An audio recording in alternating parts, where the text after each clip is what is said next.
بسم الله الرحمن الرحيم. السلام عليكم ورحمة الله وبركاته. مباراة الأهلي وسموحة. مش هقول شوط أول وشوط تاني، لأ، هو المباراة كلها مجملا لحد ما طاهر أحرز هدف الفوز. هو الأداء ضعيف، ضعيف جدا.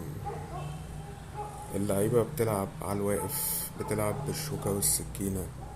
مفيش حد عايز يجري، مفيش حد عايز يروح يستلم الكورة، كله عايز يلعب على الواقف. سموحة كان أخطر في المرتدات بتاعته، خاصة في الشوط الأول. أدخل على التقييمات بسرعة كده. مصطفى شوبير 2/10. محمد هاني 4/10. ياسر إبراهيم 1/10. ياسين مرعي لا تعليق، محسيتش بيه خالص. بالعمري 0. مروان عطية 2/10. إمام عاشور 0. زيزو 3/10. الشحات 4/10. تريزيجيه 5/10. محمد شريف 1/10، يعني كان بيحاول. مروان عثمان 0. بن رمضان 1/10. بن شرقي 0. طاهر محمد طاهر 6/10.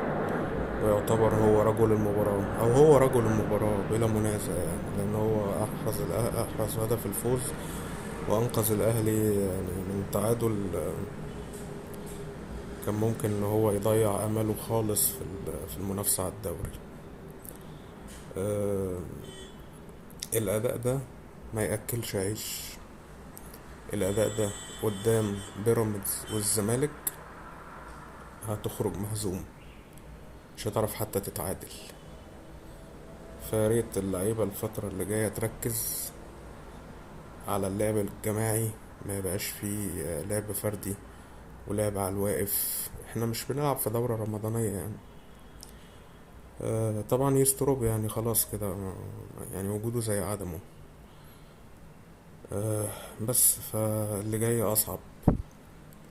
فأتمنى بس إن اللعيبة هي اللي تركز، اللعيبة هي اللي تبذل مجهود، لأن خلاص يعني فاضل 4 ماتشات وينتهي الدوري.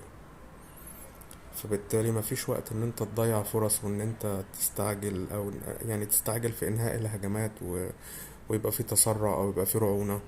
السلام عليكم.